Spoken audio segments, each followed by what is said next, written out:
Welcome to another episode of the Contagious Culture Podcast. My name is Kyle King. I'm your host, and the goal of this podcast is to help you create an ecosystem of academic excellence. The goal of this podcast has always been to impact, to empower, and to improve our educational systems. I've had the privilege of serving a multitude of roles within education and within business, and I've always believed that what I've done outside of the classroom has always been able to improve my ability to come into the classroom and be able to provide different perspectives, different insights, and be able to expose students to what's possible and what also is out there.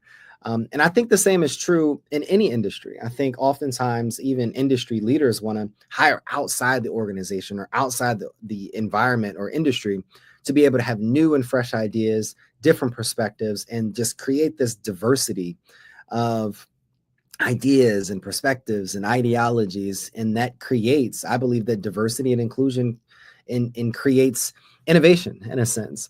And in my last experience, when I was serving as a director of school culture and student advancement, it was super fun because it was this bridge between community and curriculum. It was this bridge between social impact and school improvement, and that's what we're going to be talking about today.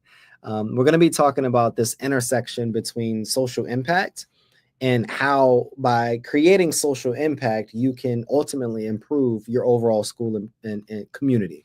I've always believed that if we really focus on students interning and job shadowing and having all of this mentorship opportunities, that they would actually like to come to school, that it would bring education to life for them, and they would actually enjoy waking up in the morning. And if they enjoy coming to school and they enjoy learning about what they're learning about, oftentimes their improvement and performance is going to go out of the roof. If you actually enjoy something and you have pride in it, most times, unless you are just super lazy, most times you're going to actually do better in it. If you like playing basketball, you're going to learn about it, you're going to read about it, you're going to do it on a daily basis, and you're going to want to improve your game in a sense. If you like a certain type of book, you're going to continue to read them all the time. If you want to be a doctor and you love doctor shows and like all of these different things. And for me in college, I think it was first introduced when I was growing up in high school, because my mom worked a corporate job and I was able to get a lot of exposure going to different corporate events and meeting with different people and kind of just watching her navigate those different spaces. My dad was always into community work or community development, coaching, and he was a pastor at the church. So watching him really impact people, really both of those together helped me really be able to learn how to navigate corporate spaces, but also how to navigate social impact spaces as well from the nonprofit or religious institutions.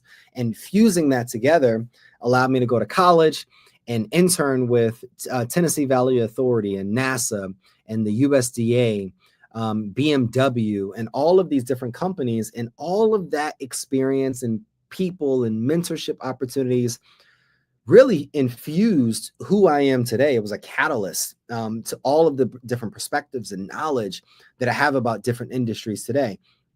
But it made me ultimately a better student, a better contributor in these leadership rooms, and just more improved. It allowed me to improve my intellect and mind, because all of those perspectives allowed me to have depth of knowledge, but then also to go deep in my practice as well. Why am I telling you all this? Because I think it's important, one. And I think you should really take it into consideration when you are building systems for your school or for your organization. So how do we do this? Why is this important? And why you should implement this is what we're going to be talking about today. So this is going to be super raw, and I wanted to just walk you through the thought process. At the beginning of the year, when I took this new role of advancement, I had a colleague of mine ask, Kyle, what's been the best part of your, like, what have you done that makes you proud thus far? And I answered quickly. With some of the things that we were doing over the summer, we allowed the teachers to work with, rather than just a regular professional development, we did a team development where our teachers went to a local nonprofit organization, and then we put together shoes for this organization called Samaritan's Feet, within Charlotte, North Carolina. We worked together. It was a great team building activity. We learned about the organization. We went to their museum, and it was different than just sitting and getting lectured at for the whole 3-hour, 4-hour time period. After that, we had lunch, and it was just a phenomenal experience. From that moment, I was like, what if we can allow students to have these same type of experiences and develop a service learning program that our students could volunteer, intern, and have opportunities to get exposed to real life application outside of just the school building. And I was like, well, what will that look like? What will this take? What will this look like? So then I connected with a colleague of mine. He was doing this at a high level before he retired at one of the local colleges and universities. And he broke down all of these different things. The types of people, the skills that they would want to learn, the types of organizations, the skills that you would want students to learn, and a lot of the other logistics, the paperwork, the permission slips, like all of these various things that you would need. And what I did is that I started reaching out to a lot of the nonprofits, and I started to identify what were the nonprofits, what were they doing? But I learned from another mentor of mine to be more inquisitive and to ask a simple set of questions: the what, the who, the where, the why, the how, and the when, right? Like when I would meet with a nonprofit executive, what do you guys do? Okay. What is your mission? Why is what you're doing important? What would success look like over the next 6 months? When do you want to be able to implement this specific project? Okay. How are you currently, navigating or working with schools? Okay. What are some gaps within your organization? Okay. What are some things that you would need, or who are some people that you would need to be able to fill those gaps? Okay. So then you would need to find the gaps, the holes, the success, and really just take time actually caring and listening to the organization. So then once I understood that, I understood like, all right, well, how does this organization and what they need and what opportunities that they have, and how does this align with some of the skills that we would want to be able to create for our school and for our students?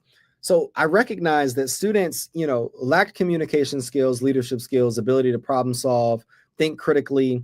And going back to previous podcasts, I recognized that our mission statement talked about reasoning and thinking critically and being globally competitive leaders and all of these various things. So going back to how we did this, this is so exciting. Use your mission statement to be able to identify the skill sets. What does your mission say about who you're creating and what you're trying to produce? Then identify organizations within your community that their projects or what the students would be doing would allow them to reverse engineer and then learn those specific skill sets. I'm going to put it into perspective like this. One of my prayers to God has always been, God, help me with my patience. God, help me be a better leader. Help me be a better father. What happens though, when you ask for something, isn't just, you're just wake up one day and you're just all of a sudden patient, or all of a sudden a better leader. And you just get 20 leadership books and you just get money for that conference. No, he puts you in positions to be able to be patient. He puts you in positions where it requires you to now be a leader of people. He puts you in positions to actually be a better father and all of these various things. Or he puts people around you that can then hold you accountable to achieving that various thing. Why I use that example. If you have specific skill sets that you've outlined, whether it's think critically, problem solve, communicate, whatever those things are.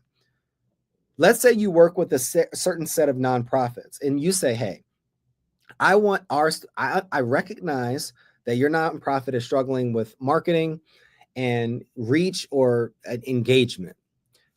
Our students are struggling with problem solving and communication. So how about we work together to be able to work on a campaign for you, and we can group students together. They can come to your facility and they can, record, they can do a documentary, whatever the case may be. And you identify ways to fuse what your students need to learn with what this organization needs so that you can have the impact, but then also have the school development and empowerment. So what we begin to do is we begin to identify the organizations. I love this work. We identify the organizations. We identified the key player within the organizations that I needed to connect with. I reached out to that person, scheduled hundreds of meetings with all of these various people. And then we identified if this organization was a good fit. We created a rubric based upon the conversations that we were having. And then we just set it up. We set up the permission slips. We sent out and built out logistics with busing and with, the grade level of students that were going. And we did all of the front end work. And what happened? Let's talk about it. 4,000 volunteer hours within one given school year. Hundreds of students across K-12 were able to go off and have opportunities. Thousands of scholarships were given to our students. Even students were given full ride scholarships. We were able to pack 75,000 or sort 75,000 shoes. 150 homeless, unhoused neighbors were able to be impacted. Homeless neighbors were able to get showers provided to them and kits with hygiene products. We were able to collect 18,000 books and sort them. We were able to outfit two campus libraries at two different institutions. And this is just without reading the actual impact report. Now, why is this important? As a school, your goal is enrollment and achievement at the end of the day. You want to be able to get butts and seats because you get federal funding for that. And then you want to be able to achieve because that allows you to market and then be able to fill the school to be able to continue to grow your initiatives, right? In order for you to get enrollments, you need to have a good product, which is, a nice building. You need to do, you have to be able to achieve as a school. There's a lot of other pieces for you to be able to have a good product at the end of the day. But having a good product is not just about having academic achievement. So what is your purple cow, or what is your unique selling proposition? Seth Godin wrote a book called The Purple Cow Theory, where he explained at the beginning of the book where he was going through, I believe, somewhere in Europe, and he saw these cows and all this regularness in a sense. And he was like, he asked himself, he thought to himself, what if I saw a purple cow? It would stand out. So what makes your school stand out versus the school down the street that has the same academic scores? What makes your school stand out versus the school 3-4 miles from you that has uniforms or has a beautiful building or has sports programs or has a unique turf field or has all of these various things that your school has? Why I believe social impact is so important and why this could be your unique selling proposition as a school is because we did it. Once we were able to go through this process and have our students learn skills, which then led to higher achievement scores, learn these specific behavioral decision-making process, which led to decreased disciplinary issues, which then increase school retention, teacher retention, which increase, like all of these things were a byproduct of us being able to expose them to career opportunities, which increased the level of care that they had for their school, which increased empathy, which increased problem solving, which increased all of these various things.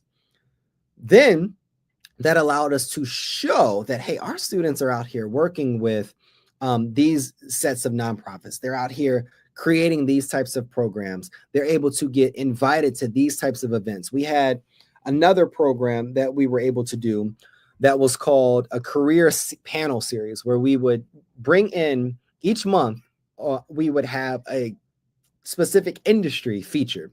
So technology or banking or government or the legal sector.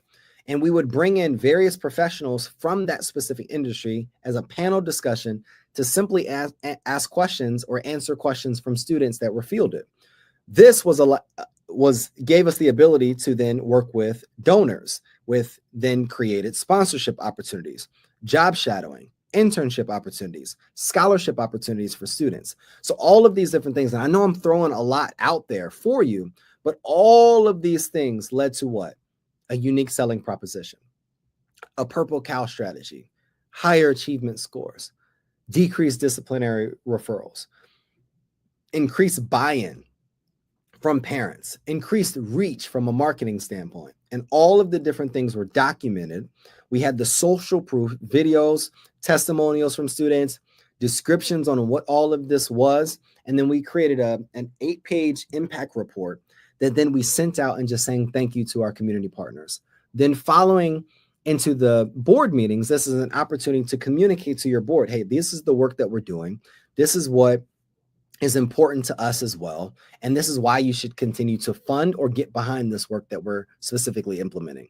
Why is all this important? Because schools of today absolutely suck. They're so focused on state mandated curriculums. Student performance scores are lower and test scores are lower than they've ever been. And if you're not in, most times, an affluent neighborhood or an elite magnet or charter or private school, then the schools are underperforming. How can we make school fun again?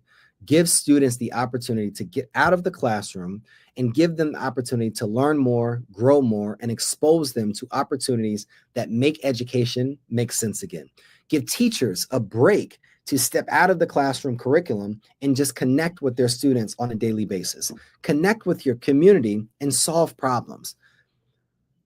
Schools are here to not just produce machines and robots. They're here to help be able to contribute to fostering young minds that are going to go out and solve the problems that oftentimes this generation is creating. In order for us to do that, let them go out and solve problems and then bring those problems back and then have them discuss them amongst other students to learn collaboration, critical thinking, economics, banking, and all of these real industries out there that are actually working in real time for our students. Look, social impact is important. School empowerment is important. But when we fuse them together, as a part of the contagious culture framework, when we fuse them together, we improve schools. We increase school retention. We decrease disciplinary referrals. We increase academic achievement across our school. And ultimately, we build institutions that are higher performing, that students will actually want to come to. Again, that's another episode of the Contagious Culture Podcast. I'm your host. Go impact somebody today. That is the goal. I want you to go connect with someone, go impact with someone. But before all of that, subscribe, like, or comment under this podcast, and we'll see you guys next episode.